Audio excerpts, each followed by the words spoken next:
Olá, alunos, tudo bem? Eu sou o professor Alexandre Lacerda e aqui temos a professora Liliane. Se apresenta aí, professora. Olá, Os nossos alunos. queridos. Lembra que eu disse que ia voltar na unidade 3. Estou aqui com a parceria com o professor Alexandre, dando continuidade aí aos estudos. Sei que vocês são muito felizes, né? Tá já aí concluindo a unidade 3, concluindo o módulo de arte. Sei que vocês aprenderam muitas coisas legais. Então, hoje vamos entrar, né, fechar um assunto aí, né, professor? Sobre as vanguardas artísticas, não é isso mesmo? Vanguardas Artísticas Europeias, parte 3, os últimos movimentos que a gente está comentando.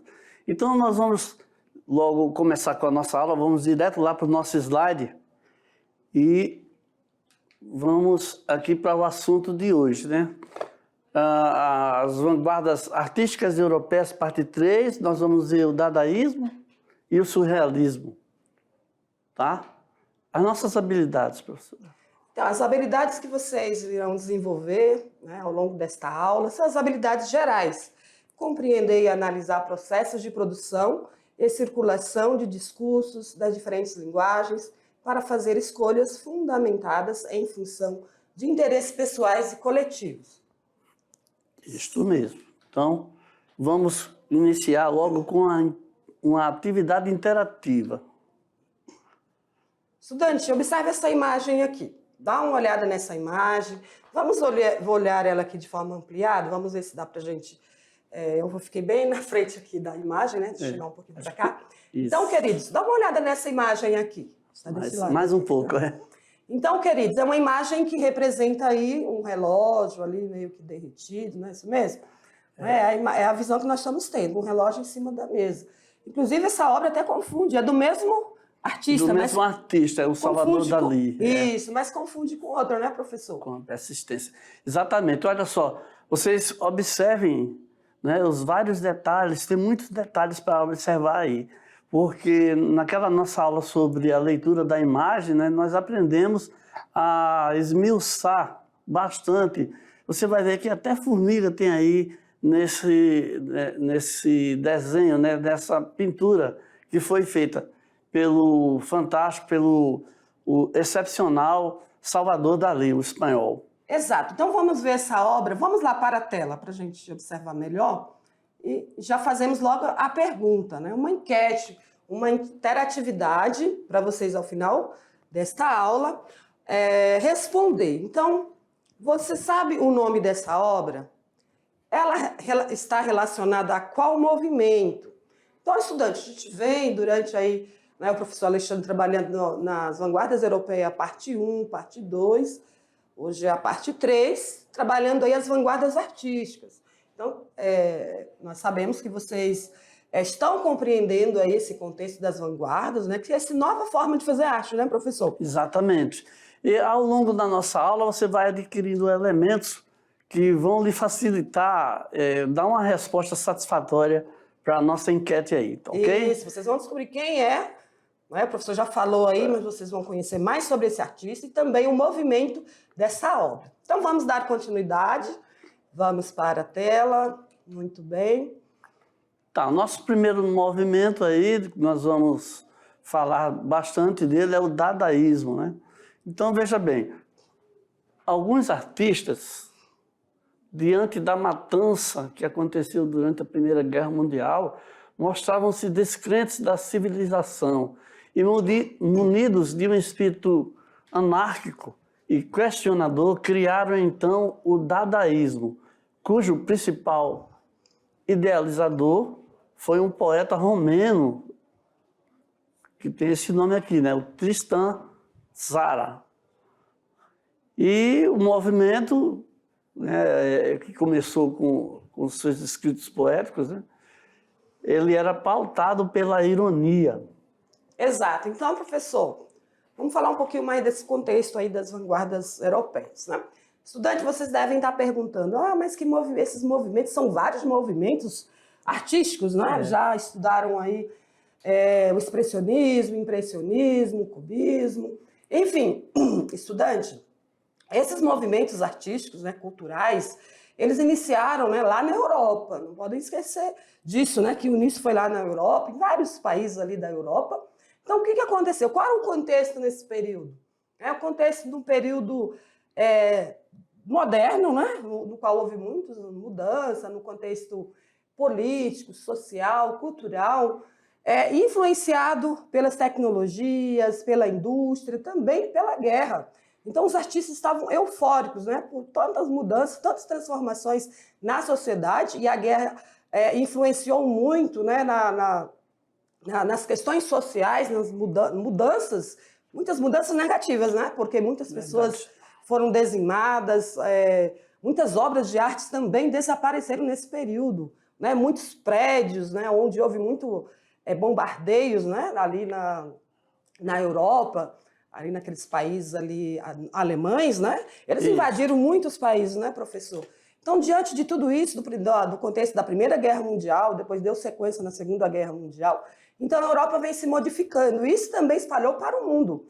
Então, os artistas também fizeram movimentos questionando esse processo, né, de guerra, do avanço das tecnologias, na mudança na vida das pessoas. E essas mudanças implicaram na arte, tanto na pintura, na literatura, na certo? música também. Olha só, são os famosos ismos, né, que foram acontecendo porque as mudanças na sociedade, as mudanças na tecnologia, foram influenciando diretamente na vida das pessoas. No caso do dadaísmo, por exemplo, foi um período em que as pessoas estavam entristecidas, estavam descrentes, estavam até embrutecidas, estavam sem acreditar em nada mais, desiludidas com a vida, né? Então, esse movimento aí, o dadaísmo, a base dele era a ironia, era o deboche que acontecia por causa de várias situações da vida. Então, esse poeta aí, o Tristan Tzara, ele colocou na poesia dele toda essa desilusão, toda essa tristeza, todo esse momento ruim, porque as pessoas passavam e os artistas, como catalisadores dos sentimentos em geral, sempre colocavam nas suas obras sempre capitaneavam esses sentimentos, né? Exato. Então, eles refletiam, né, no meio das suas produções, acabavam sendo reflexo nas suas criações, né? Essas reflexões do que ocorriam. Então, vamos voltar para a tela, vamos finalizar ali. Vamos ver um pouquinho mais de informação sobre o Manifesto Dadaísta, né? O Manifesto Dadaísta surgiu oficialmente em Zurique, no dia 14 de julho de 1916, e, segundo ele, o significado da palavra Dada, ele aqui é o Tristan, né? O significado da palavra Dada, em português do Brasil, tô nem aí. As pessoas estavam desiludidas, estavam se largando, estavam deixando de dar importância às coisas da vida, porque o sentimento é que a vida não tinha mais sentido, né? Então, vamos seguindo aqui para o próximo slide, né? Então, mais uma vez aqui, nós colocamos o fator irônico do movimento, né? A ironia, vamos entender melhor o que significa a ironia, né? É uma palavra que tem origem grega, ou seja, europeia, e significa dissimulação, fingimento, também significa dissimulação e fingimento, né? É um disfarce para o que realmente a pessoa está sentindo, né? Para entender melhor esse conceito, vejamos um exemplo. Doutor, agradeço o fato de ser tão atencioso comigo. Tenho certeza que esteve atento a tudo o que disse. Ou seja, ser irônico é afirmar exatamente o contrário daquilo que se pensa. Então, por isso que muitas obras do dadaísmo, elas muitas vezes confundem até o espectador, né, professor? Exatamente. Porque expõe ali uma imagem, um objeto que não tem nada a ver com arte, né? Então, ironizando ali o valor estético para as vanguardas artísticas, né? Os artistas desses movimentos, eles buscaram o quê? Romper com o padrão artístico clássico, acadêmico. Então, eles vêm modificando, né? Tanto na literatura, como nós vamos observar depois uma forma de fazer ali um poema, por exemplo, né? Muda totalmente aquele padrão da escrita, também da pintura plástica, não é mais aquela pintura naturalista, né? Natural, no qual representa ali a imagem da forma que ela é. Enfim, os artistas vanguardas, eles vieram mesmo romper com o padrão clássico, trazendo uma nova forma, né, de fazer arte. Né? E até de conceito... Pode concluir. Até tanto na estética, nas reflexões, sempre atribuindo a arte às questões políticas, sociológicas, cultural. Né? A arte está mais próxima das pessoas, porém muitos ainda confundem, não conseguem compreender o que são alguns movimentos. Então, por isso que a gente está trabalhando cada uma delas aqui para vocês compreenderem de forma mais aprofundada. Então, vamos lá, vamos para o slide da sequência ali. Vamos, exatamente, vamos para essa obra aí. Professor, fala um pouquinho dela. Pois é, era o que eu queria falar, que os artistas procuraram romper até com o conceito tradicional que os objetos e as coisas têm. Como no caso dessa obra aqui, que está colocada aí em francês, isto não é um cachimbo, que é o significado, né, dessa frase aí. Então, nós estamos vendo uma imagem aí que nós nos acostumamos tradicionalmente a saber, né? Nós fomos ensinados a entender essa imagem aí, este objeto, o conceito dele como sendo um objeto para se fumar, um cachimbo, né? E o artista foi lá... Está afirmando que não é. Colocou a imagem afirmando, né, que aquilo não é um cachimbo. Então, isso aí nos leva... No caso, foi o René Magritte, né? Então, ele colocou a traição das imagens, isso não é um cachimbo. Então, ele nos leva a repensar o conceito desse objeto. Exato. Vamos para o próximo slide, vamos ver o que temos aí. Ainda tem mais um pouquinho aqui dos outros artistas que também trabalharam ideias semelhantes a essa aí, como Marc Chagall, Juan Miró, o Giorgio Chirico, né?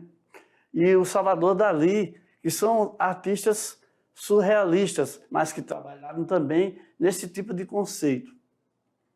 Seguindo aqui, ainda mais sobre o dadaísmo, nós temos o seguinte: os dadaístas pregavam uma revolução imaginativa. Veja só, você imaginar algo além do conceito básico e elementar sobre o cachimbo.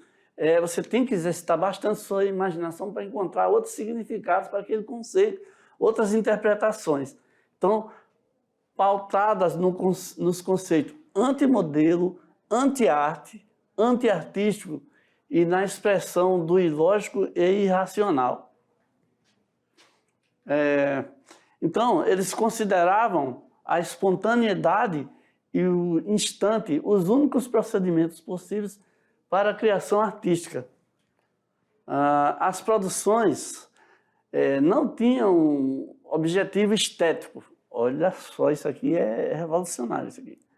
E eram baseadas na provocação, como meio de acordar as pessoas de um sonho impossível, de que a arte poderia servir para algum tipo de transformação, algo em que eles não acreditavam. Então, é muito interessante nós pensarmos um pouco sobre essas ideias aí. O que acontece? É que quando o artista está imbuído dessas ideias aí, desses ideais, desses conceitos, desses pensamentos, né, em que a arte não tem serventia, isso aí representa uma verdadeira desilusão, um descrédito, em que a pessoa não está assim, está totalmente desiludida com a vida, com as coisas, com as pessoas. E isso é uma coisa que acontece muito nos períodos de guerra, né? Eu imagino que nesses momentos de guerra atual, né, que nós estamos passando aí, as pessoas que estão naqueles territórios, que estão naqueles ambientes, devem estar sentindo essa mesma coisa aí que foi capitaneada, foi propulsada aí pelo Tristan Tzara. Exato. Então, nós observamos aí que os artistas dadaístas, eles são antimodelos, não seguem um padrão, né? Um modelo, né, artístico ou técnicas. Enfim, um objeto pode representar ali uma obra de arte, porque para eles o importante não é a estética, o objeto em si, porém o significado que aquele objeto pode trazer, né, para o espectador. Então, eles são anti-modelo, eles são anti-arte, anti-artístico, né, todas essas expressão ilógica, né, muitas coisas não têm lógica, porém promove reflexões, né, sobre o que está ocorrendo ali no momento na sociedade. Então vamos para a tela, vamos dar sequência ali, que tem mais... O artista procura expressar, colocar para fora toda a sua angústia, né? Então, olha só, um poeta falando uma coisa dessa, né? Então, ele colocando para nós uma receita para fazer um poema, assim, um poema de uma pessoa desiludida, de um poeta totalmente desacreditado ou descrente, não é desacreditado, é descrente. Então ele diz o seguinte: pegue um jornal, pegue uma tesoura, escolha um jornal, um artigo, escolha no jornal um artigo do tamanho que você deseja dar ao seu poema. Então, professor, diante desse modelo que o senhor trouxe aí, né, essa proposta aí desse escritor, né, como fazer um poema. Então, ele rompe ali com aquele padrão de escrita, né? De escrever um poema poético, lírico, buscando ali a criatividade, né, do próprio artista. Então, o que ele vai fazer? O que ele propõe ali? Pegar um jornal, um texto, que a pessoa... Fazer um poema totalmente aleatório, né? Exatamente. Vai recortar ali pedaços, né, de frases, palavras, e depois vai misturar todos esses pedaços aí de palavras, de frases, que pode ser de vários jornais, né? De vários textos, de vários temas diferentes. E depois vai tirar alguns pedaços ali e tentar criar um texto. Você vai trazer depois essa proposta, né, professor? Vou sim, nós vamos fazer um exercício sobre isso aí lá na frente. De fazer um poema aí diferente, fazer uma escrita diferente. Porque às vezes a gente tem dificuldade de escrever, né? É verdade. O Tristan Tzara, ele, nessa fórmula aí que ele coloca, ele deixa de lado a questão dos fonemas, da organização dos fonemas, a questão da métrica do poema. Tudo isso que um poeta ele sempre se preocupa quando vai fazer um soneto, ou quando ele vai fazer o seu poema, ele se preocupa com as regras de escrita, de estrutura ali do texto, né, do texto poético, por exemplo. E principalmente com versos, sentidos. Né? Isso. Versos. Os versos, a quantidade de versos, as rimas, e aí não tem essa preocupação. Ah, professora, mas é assim que a gente deve escrever? Não, é uma proposta que vem romper aí com aquele padrão que é imposto, né, muitas vezes para nós, que a gente pode brincar aí com as palavras. Então vamos dar sequência, já a gente traz para vocês essa atividade aí. Então temos aqui, ó, mais uma faceta fascinante aí do dadaísmo, né? Mais uma forma de expressar o descontentamento com a arte, né? Então veja bem, você vê aqui, você tem aqui Mona Lisa, né, obra-prima, né, que ela vai sendo feita uma releitura dela aqui, né, de uma maneira totalmente diferenciada, né? Então vamos ver, o dadaísmo foi o movimento artístico mais polêmico, claro que sim, né? Nós estamos vendo aí os motivos, né? Os próprios dadaístas não o consideravam movimento e muito menos artístico. Então, eles próprios desacreditavam do próprio movimento. Exatamente. Então, o que eles faziam, professor? Eles negavam, né? Era negar tudo que se referia... A proposta era essa. A arte, né? Isso.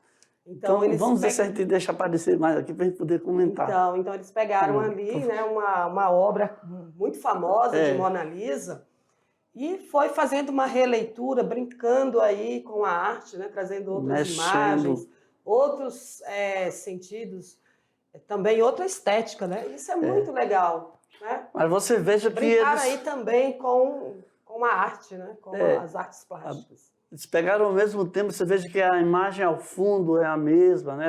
A paisagem, né? E a terceira imagem, ela está mais diferente ainda, ela está mais dadaísta, né? Ali porque só coloca a cabeça, só tem a cabeça da mulher, ali com os cabelos, os olhos ali E o bem fundo está diferente. desértico, né? Mais desértico. Então, Exato. nós estamos vendo aí mais um outro exemplo aí. Realmente esse foi um dos que ficaram mais famosos, né? Que é a fonte, né? Olha só, lembra daquela imagem que a gente viu lá que a gente viu aquele exemplo que a gente viu do cachimbo, né?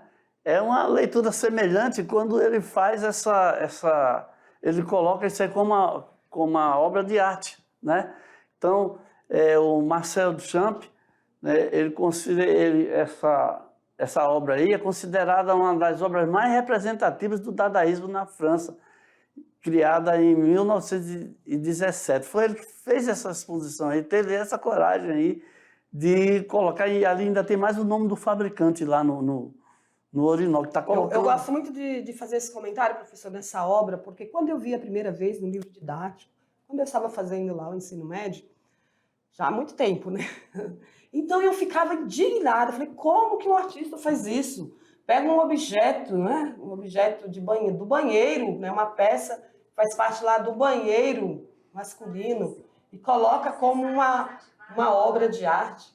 Eu fiquei assim indignada. Então o objetivo é esse, é indignar as pessoas, né? Exatamente. Eu não me conformei com esse trabalho aí. E é isso que os artistas querem, que a gente fique indignado, que a gente se pergunte o porquê.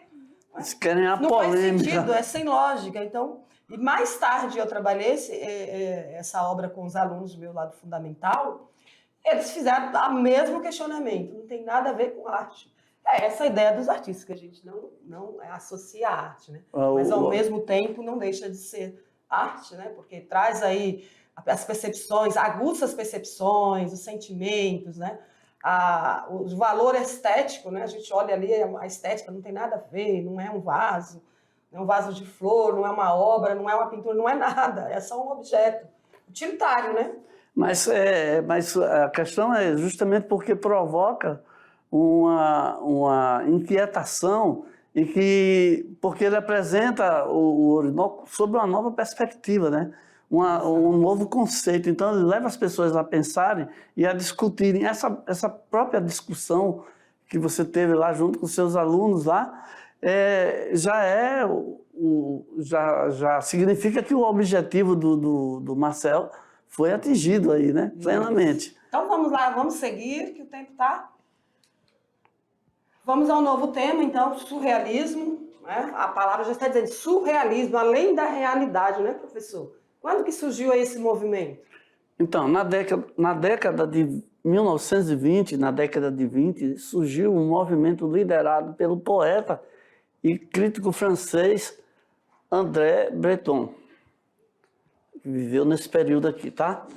Então, vocês vão guardando, vocês vão lembrando aí desses nomes aí, os artistas principais, aqueles que iniciaram, que saíram na frente com esses movimentos. No caso do surrealismo, nós temos aqui o André Breton.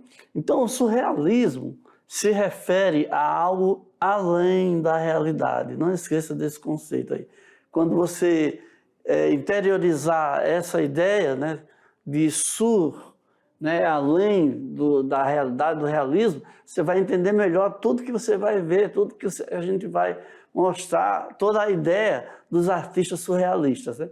Então, buscava manifestar na atividade criativa o universo dos sonhos e do inconsciente, influenciados pela teoria psicanalítica de Freud, né?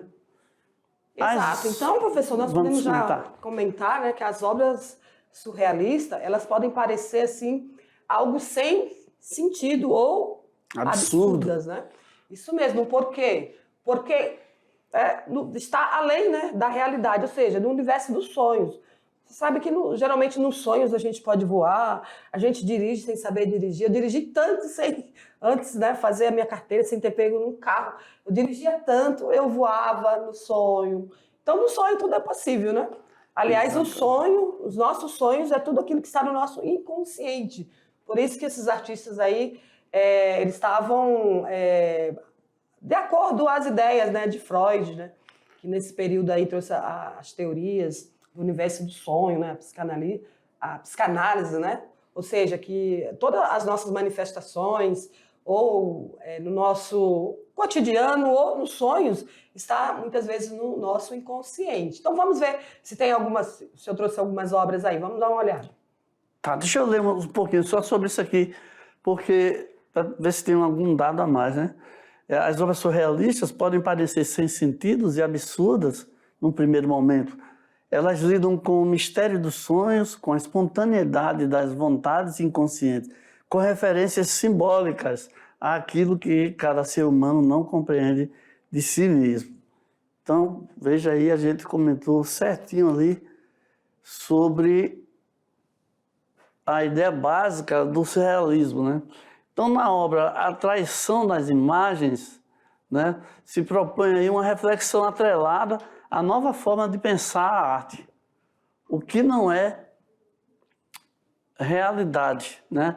Ela é sempre interpretação desvinculada dos compromissos, do compromisso de copiar o real, né? Então, foge do naturalismo completamente. Seu compromisso passa a ser com a própria arte. O mais conhecido artista espanhol, Salvador Dalí, que viveu nesse período aqui, né, no filme curta-metragem Um Cão Andaluz, em 1928, onde não há nenhuma narrativa linear, né? Uma história de pouco senso contada.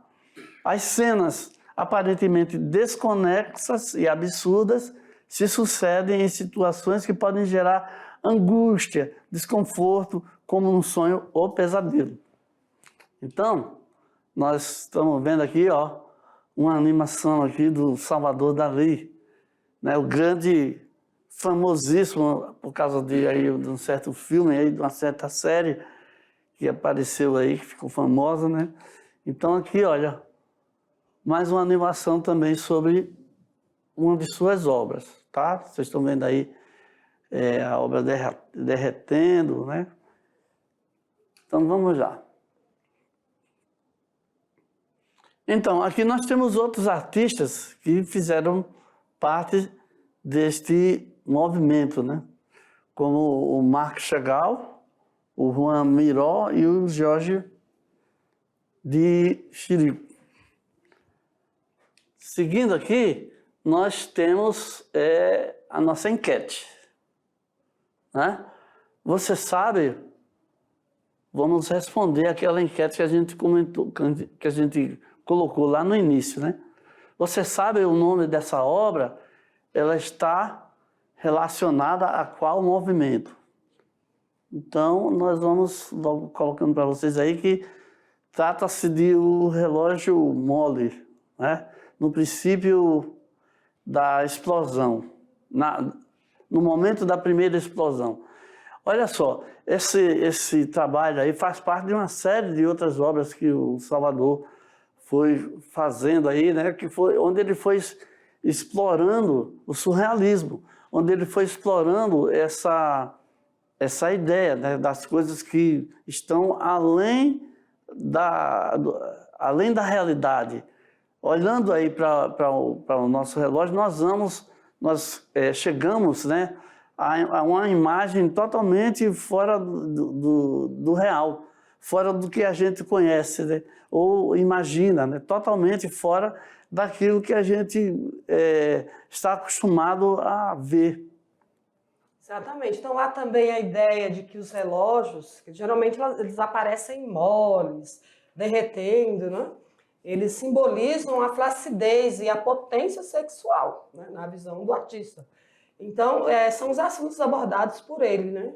Também em outros trabalhos, como eu já falei, tem várias obras dele que ele traz aí, o relógio sempre derretendo, né? E tem várias interpretações. É verdade. Tem a ideia do artista, né? Que ali, quando ele cria a sua obra, ele tem as ideias dele iniciais, depois nós fazemos a nossa, né? O espectador vai Exatamente. além da ideia do artista. Eu, por exemplo, quando observo essas obras, eu penso assim, que o tempo está sempre, né, esvaindo, né, na nossa frente, Está na nossa escorregando. vida. Está escorregando nas nossas mãos, porque o tempo passa, né, a gente não consegue segurar. O tempo aliás, o tempo é até algo relativo. Né?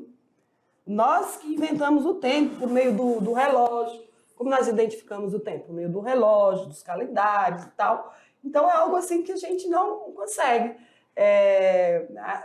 segurar. Quando fixar, né? Então, ele está sempre se derretendo, indo embora, a idade vai passando.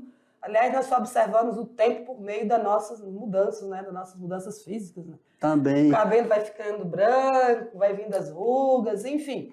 Então, estudante, essas obras aí, muitas vezes elas trazem algumas reflexões, né, sobre a vida, que a vida ela não é só aquilo que nós observamos, é só essa realidade, né? Tem muito mais além só daquilo que nós enxergamos, não é, professor? Aquilo que é aparente.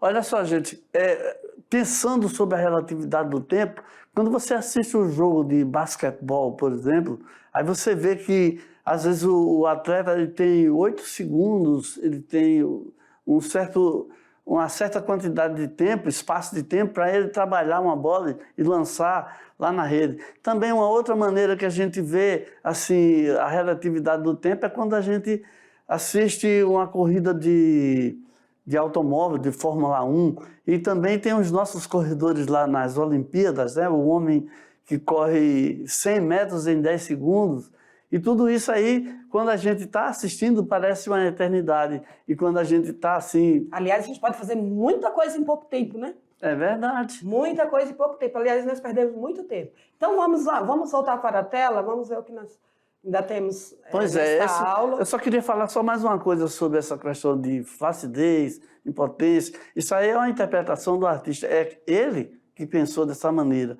Nada impede de nós termos a nossa interpretação diferenciada, né? Nada impede de cada um de nós fazermos a nossa própria leitura, nossa experiência estética diante do que nós estamos vendo. Exato. Ok? Então vamos seguir agora, né? Vamos para o próximo slide. Nós temos aí... Exatamente, eu ia falar dessa artista aí, que a gente sempre traz artistas brasileiros, né? Então, Tarsila do Amaral tem muitas obras, né, dentro desse movimento aí, né, professor? Exatamente. Tarsila é uma das artistas mais talentosas, né, do Brasil. E o seu trabalho passou por diferentes fases, né? Inclusive uma fase mais surrealista, né? O quadro Urutu é um exemplo desse período. Exatamente. Então, o que significa essa obra aí, né? O nome da tela, Urutu, o nome é uma espécie de cobra encontrada no Brasil. Olha aí essa imagem aí que está representando uma cobra, né? Uma espécie brasileira. Então, ela está ao redor do ovo e também é um símbolo importante para os modernistas, porque significa deglutição. Ou seja, os modernistas brasileiros pregavam a nova cultura, né, brasileira, né, no campo da arte, da literatura. Então, eles deveriam devorar a cultura estrangeira. Então, nós iremos falar nas próximas aulas sobre a Semana da Arte Moderna, apesar que muitos artistas também desenvolviam seus trabalhos ou desenvolvem seus trabalhos dentro de um movimento das vanguardas artísticas, mas a Semana da Arte Moderna rompeu com isso, né? Com essa nova cultura, no qual os artistas buscou fazer trabalhos mais dentro da cultura brasileira. Então, dando origem a algo que fosse genuíno nosso, né? Da nossa cultura. O resultado, então, uma dessas obras aí é resultado desse caldeirão de influências. É verdade. Olha só, a primeira vez, a minha interpretação, né? Eu enxerguei isso aí como se fosse uma echarpe, uma pessoa com o rosto desfigurado. E então, nós vemos aqui que essa obra aqui foi criada em 1928, é um dos mais marcantes símbolos do movimento antropófago, né? Então a professora já falou aí, nós vamos seguir aqui com o nosso próximo slide. Vemos aqui o quadro Aniversário de Marc Chagall, que é uma tela pintada em 1915, né? E é bastante característica do surrealismo. mostra um casal numa posição completamente inusitada, com um namorado retorcido a voar para beijar a amada que carrega um buquê de flores. Então você veja aí, assim, tudo isso aí está completamente fora do real, né? Fora da nossa realidade. Então vemos também o quadro aqui, Os Amantes, de René Magritte, né? Onde esse quadro foi pintado em 1928 e a tela que mostra dois enamorados se beijando, cobertos por um pano branco, está repleta de mistério. Quem são essas pessoas? Quem está atraindo quem? Como é que é? Né? Então, temos aí os Pode amantes. ser o próprio artista com a amada dele, né? E ele não quis revelar aí quem é essa amada. Verdade. Né? Então, chegamos aqui, então, na nossa hora de fazer artes. Então, vamos ver aqui a nossa proposta. Seguindo a receita do Tristan Tzara, né, crie um poema dadaísta com um tema amazônico e o apresente com música. Quer dizer, você vai ler, né? Você vai ler o seu poema, depois que você fizer a composição dele, você vai ler e vai colocar uma musiquinha de fundo lá, né? Para você até ler com uma certa entonação, assim, colocar um certo mistério, tá? Mas não esqueça, tá? Siga exatamente esses passos que estão aí. Procure um jornal, alguma revista que fale do assunto lá proposto, né? Alguma coisa sobre a Amazônia, sobre a nossa região, e aí, depois disso, você vai juntando aí, da sua maneira aí, do jeito que você achar conveniente e importante, mas que no final vamos nos surpreender com o resultado, ok? Vamos lá, espero que vocês façam a atividade. Exatamente, estudante. Então, é uma proposta no qual vocês podem fazer, não é obrigatório não, né, professor? É uma atividade, como eu venho falando durante as aulas, né, que o nosso objetivo não é só conteúdos conceituais, também a prática, né? Desenvolver trabalhos aí práticos, colocar a criatividade, né, em pauta aí, estudante. A gente tem visto muitos trabalhos práticos dos nossos estudantes, né? Eles são muito criativos, né, professor? É verdade. Nós vamos nos surpreender, certamente, mais uma vez, com os resultados que vocês vão nos apresentar. Eu estou, assim, bastante satisfeito com a maneira como vocês têm respondido às nossas propostas, né, dos nossos trabalhos que nós sugerimos, e acho que dessa vez também você vai conseguir resolver esse poema dadaísta, né? Então, eu quero ver qual vai ser a sua resposta, qual vai ser o seu resultado. Exato. Tá, então, estudantes, essa atividade é uma atividade que vai aí dar a oportunidade de vocês criarem aí novos trabalhos aí dentro da literatura, da escrita, né, professor? Exatamente. Através dele você pode até compreender como é importante o trabalho que o poeta faz ao compor, né, os seus poemas, né, os seus sonetos. Cada artista desse aí tem uma preocupação com a métrica, com o sentido, com o significado, com a proposta, com a ideia. Tudo isso aí faz parte da elaboração, até a contagem das sílabas faz parte. Então, queridos, estamos concluindo esta aula, esses três aulas que foram a parte 1, parte 2, parte 3, sobre as vanguardas europeias.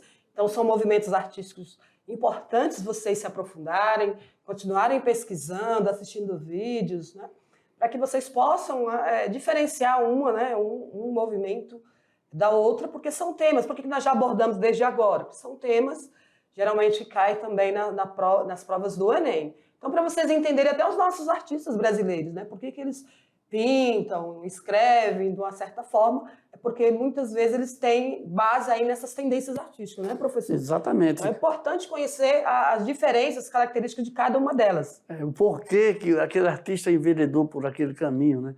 Por que ela fez um quadro, um ovo com uma cobra lá? Então, teve seus motivos, tem a sua conceituação, tem a sua proposta. E nós estamos, então, no final da nossa aula, esperamos que vocês tenham realmente compreendido um pouco mais sobre os ismos, né? E que você assim tenha grande facilidade ao fazer alguma atividade, né? Ao enfrentar alguma atividade sobre esses assuntos aí. Obrigada pela atenção de vocês e até a próxima aula. Tchau.